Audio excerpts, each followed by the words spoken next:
Alright, let's get into the rest of the world. Just days after the UK digital ID law was revealed, Switzerland voted yes on digital IDs on September 28th, with a razor-thin margin of 50.4%. So yeah, as far as I know, that ties digital ID to all banking services, digital wallets. But I bet that vote was rigged, by the way. However, then we have Canada. Canada is right behind everybody. They've been working on their own version for a couple years now. Mark Carney was actually in the UK as Starmer unveiled his big plans. And now Ottawa's announcing a national digital ID program that has the WEF fingerprints all over it. This is all coordinated. So let's jump to Australia. They passed their own version of this quite a while ago, but are now touting their quote-unquote gold standard program that's going to be used for pretty much everything. The state government is about to launch a new form of digital ID that means you'll never have to hand over your personal details to anyone again.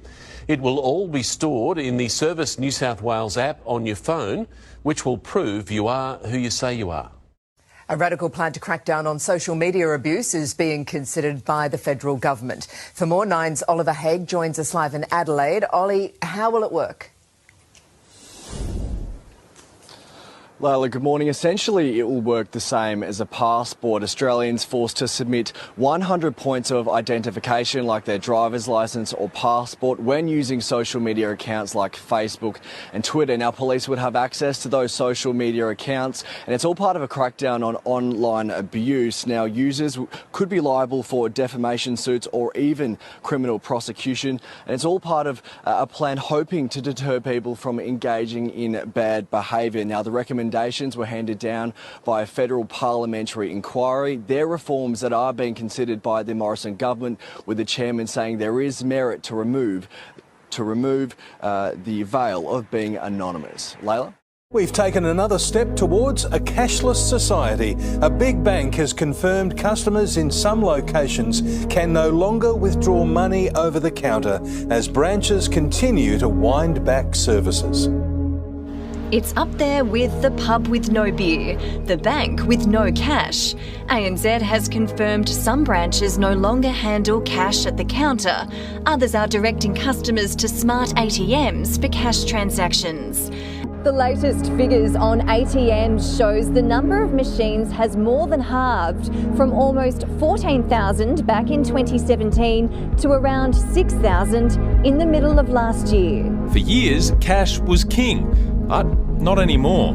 Hello there. I wondered if you had any change for a $50 note. No, I don't have any cash. Don't use cash anymore these days? No, definitely not. No change at all. Never? Never. Not having cash is much more convenient. For the first time since dollars and cents were introduced in the 1960s, Australia's cash supply is shrinking. We are becoming fully digitalised. We're still producing cash out there, but we're just becoming more reliant on other ways to pay. And this is what you would expect. In fact, it's a trend that's long. Exposure sites still, will they be put back in place to be listed once we are reopening? Because they're not at the moment. We will be looking at what contact tracing looks like in the new world order, in the new world order, in the new world order. And that's just the way it is. We've got to accept that this is the new world order. We've got to accept that this is the new world order. We've got to accept that this is the new world order. And then we have Sweden, who upgraded their own as well, connecting their banking services to an eID. It's going to launch before the end of the year and will not only handle all payment systems, but also voting. But really, here's the kicker. Over 100 countries are still building out their digital ID programs, following the blueprint. From pilot programs to full rollouts, this is not organic.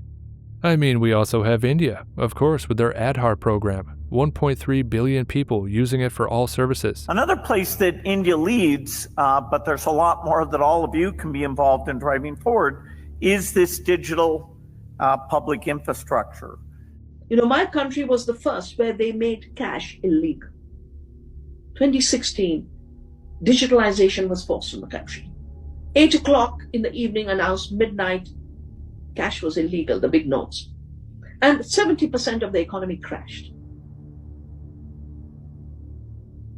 This digitalization is now going all over the world, and there's a war on cash. They call it war on cash, because cash is merely a medium of exchange. It has no value in itself. It's just a promise. You read the dollar note, it says, I promise to pay the bearer.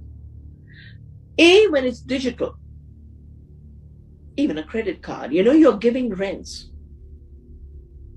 to the global financial system.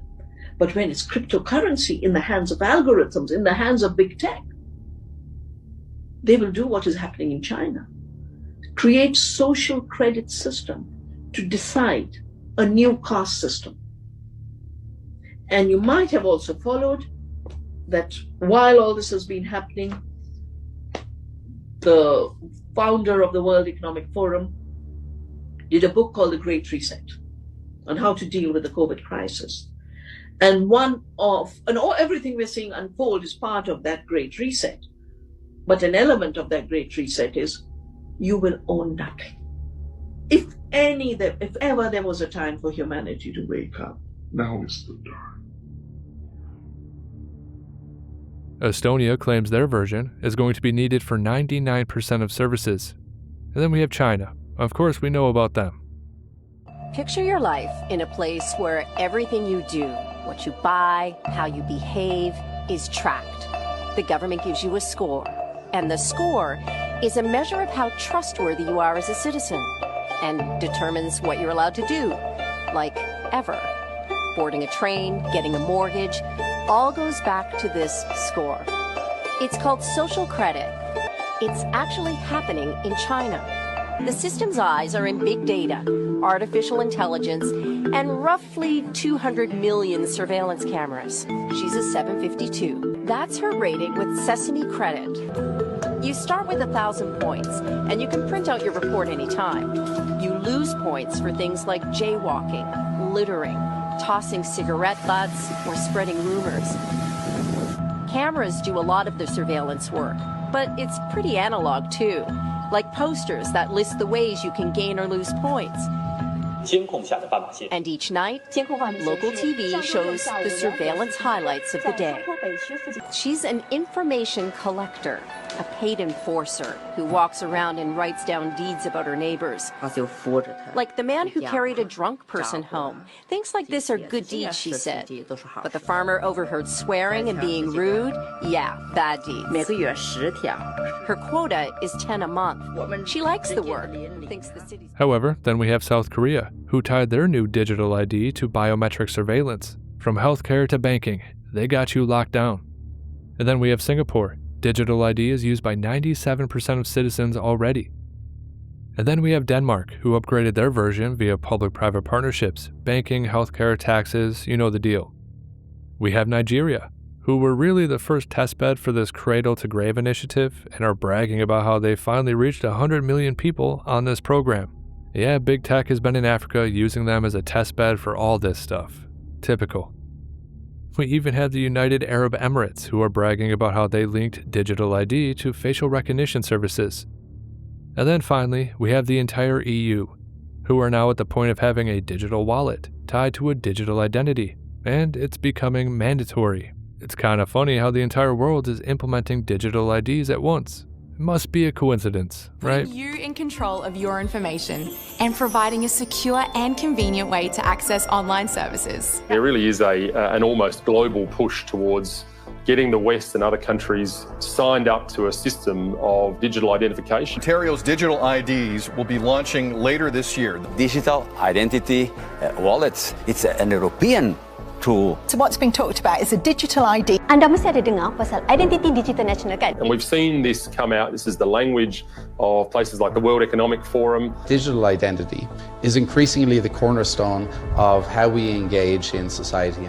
There is obviously tremendous energy building around this concept of digital identity. The overall principle of it is that it seeks to set up a system whereby Australians are offered the opportunity to be part of a digital framework. Putting you in control of your information and providing a secure and convenient way to access online services. Which you can then use to interact with business and with government. My rates, my tax, my tolls, my healthcare, my welfare, my gas, my electricity, my bills, my banking, eventually virtually everything can be in my digital ID. We are creating a framework whereby the government and this system becomes central to everything you do. Problem with that is framed in what we saw during COVID. We're going to move to a situation where, to protect the health system, we're going to lock out people who are not vaccinated. Obvious thing to move in the direction of digital ID. At the moment, it's all voluntary.